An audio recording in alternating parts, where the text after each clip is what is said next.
Hi all, how are you? This is Monica Shimonik here with Moms Unshackled, and I am doing a quick live stream about a topic that has just come up repeatedly over and over again.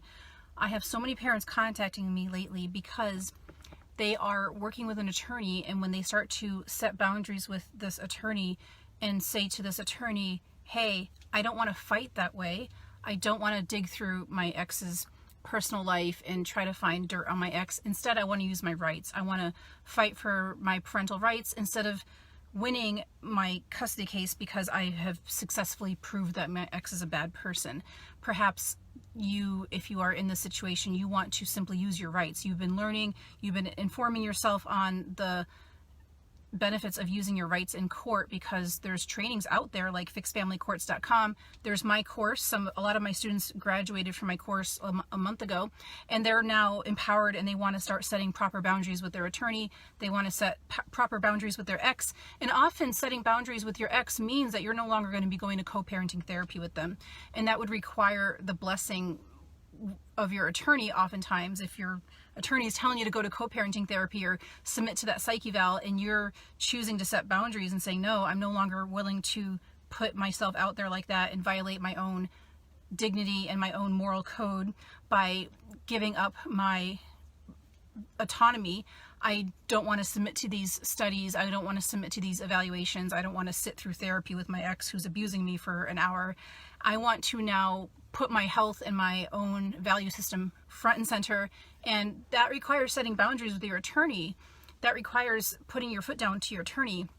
And a lot of parents have been contacting me lately saying that their attorney is getting rid of them. Their attorney doesn't want to work with them anymore because there's now a system that this parent wants to use where the parent has empowerment and the parent is putting their own health first instead of just giving into the court system. Because for 50 years, the reason the family courts have been allowed to extract $52 billion from parents all these years, I don't know if it's $52 billion a year or $52 billion. Oh, Keith's on. Keith would know. Keith, you're like my statistic guy. Keith, is it $52 billion since the 70s, or is it $52 billion a year? That's a significant question. So in other words, billions of dollars have been going into the legal system. So some parents don't want to keep feeding into that system because they have learned that it doesn't work. Because if it worked, we would all have our kids back by now. If it worked, we wouldn't have teenagers, being suicidal and needing therapy and needing special education and having disorders like oppositional defiance disorder, anxiety, depression, and other behavioral issues and learning issues. We wouldn't have teenagers with all these issues, and we wouldn't have teens getting pregnant and doing drugs to the extent that we do if the family courts were functional courts. So we have figured out that this isn't working, and parents are starting to put their foot down, and they're starting to tell their attorney, like, look, I don't want to have a GAL in my life. I don't want to go to therapy with my ex. I don't want to put my own child through therapy, because the remedy to my child's issues isn't to put them through therapy. It's to simply bring me back into my child's life. So oftentimes judges will order therapy when the solution is simply to reunite the parent and child. So anyway, my point is that parents are coming forth and saying this to their attorneys, and their attorneys are dropping them. And parents are now stuck. Like they're more afraid than they were before. Like they're thinking like, oh my God, that was a big mistake. I really shouldn't have put my rights out there. I should not have set those boundaries. And they're coming out of my course and they're like doing this, they're taking training with Ron and Sherry Palmer. They're reading. I mean, we have the internet now. We didn't have that in 1994 when a lot of us were in high school with our own divorced parents. And so parents are now exchanging ideas really quickly. We have Facebook groups. We could upload documents instantly. We could private message transcripts, documents. I mean, we have so much access to knowledge now that we didn't have 25 years ago when our parents were getting divorces. So we're becoming enlightened, we're becoming informed, and we are stepping up and we're waking up. And that's wonderful. But when our attorneys abandon us, it can cause some of that like buyer's remorse. Like, oh, I really shouldn't have put myself out there. And they get this like, who do you think you are kind of mindset toward themselves. Like, who am I to go out and do this? Who am I to make waves and change things around? Who am I to be that parent who's the superhero? Why don't I just sit back, do nothing, let somebody else save the world? Like, let somebody else be the warrior, advocate, thought leader, hustler that changes the system. This isn't for me. I'm not cut out for this. And because you're in that panic mode, because you were just abandoned by your attorney and you feel like you're left with nothing, you feel exposed, vulnerable. You don't feel confident and safe in this system anymore. And so you start to have this like resentment, not resentment, but you start to possibly regret that you have put yourself out there in the first place, because now you're without an attorney, or you have an attorney that's really pissed off at you. So that could cause like second thoughts, second guesses. It can cause your mindset, your confidence to suffer. And what I'm here to tell you is that you have to remember, you are here for a reason. You're doing this for a reason, and there's a reason why you put your foot down to your attorney, because you know deep down in your core that this is wrong. You know deep down that somebody has to change this damn system. You know it's not going to be your legislators. You know it's not going to be another parent. I mean, what are you going to do, wait 10 more years for another parent to do this? I mean, that's like waiting for the next presidential election. Well, we have I don't want to swear. We have two sucky candidates. I'm just going to wait 4 years. Maybe another president will come along and fix things in 4 years. We blew this election. Like, we got to stop kicking the can down the road and just waiting for a better person to come along and do it, because you are that better person. You are the person that's going to do this, because why not? You know, look at me. I didn't even finish high school, and I am kicking ass in all of this. And when I first started off, I was the perfect family court candidate. Like, I was the perfect family court parent. I was giving into everything. I was begging people for parenting time. I was like, do a psych eval on me. I want to prove that I'm fit and normal and capable. Like, I was the perfect family court litigant. I was giving my money away. I lost $16,000 the first year, $8,000 the second year, and I think $5,000 the third year. And then finally I was like, I'm going to start representing myself. So I'm 11 years in. I'm no longer feeding money into the system. I'm now standing up for myself. And it took me 7 years to get here. Okay. So, but the thing is, it doesn't have to take you that long. You can get there quicker.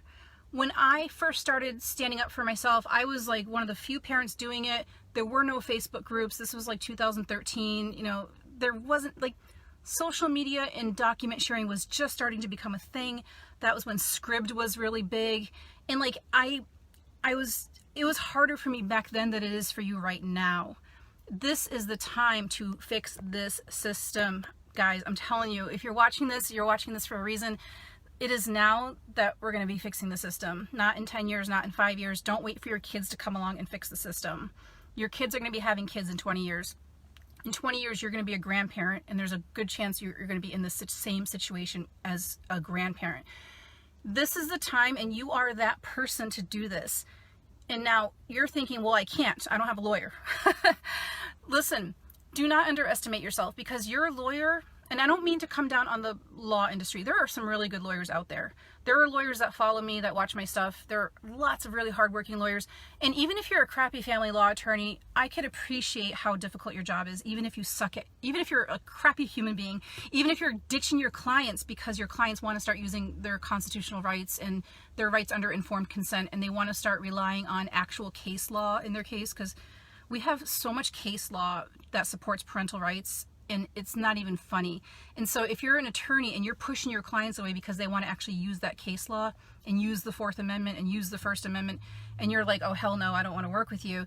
I understand where you're coming from, because you work in a disgustingly narcissistic industry, and you don't want to be that attorney that stands out, and maybe you don't want to commit career suicide. So this is not even an attorney problem. This is us needing to have more confidence and have a better mindset about all this. So if your attorney has kicked you to the curb and you're without anybody, you are fine. Because when you're at that like rock bottom and you're left with no support, that is usually when people get stronger and they bounce back, because they hit that rock bottom. They're no longer grabbing onto the branches, you know, before the waterfall. Like, your attorney used to be that branch that you held onto.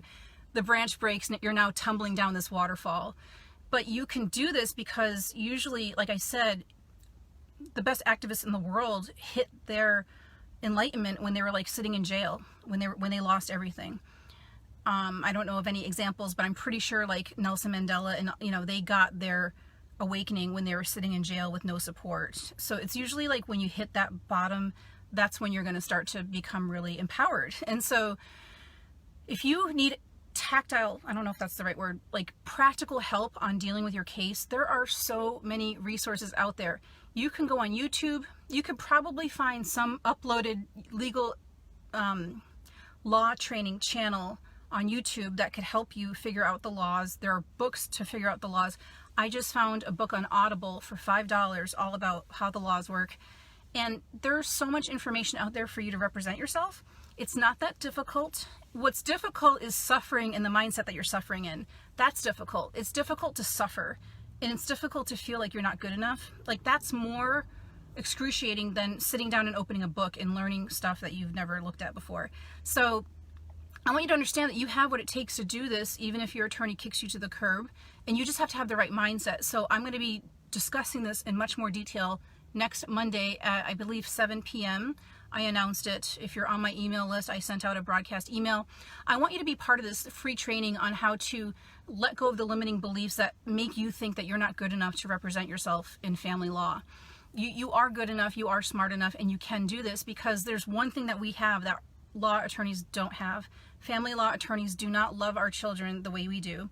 And if you're a mother or a father, you know what I'm talking about with that paternal instinct and that maternal instinct, the instinct that helped you push your baby out or have your C-section to have your baby cut out of you. And if you're a father, you know what it's like to first take care of your baby in those early days.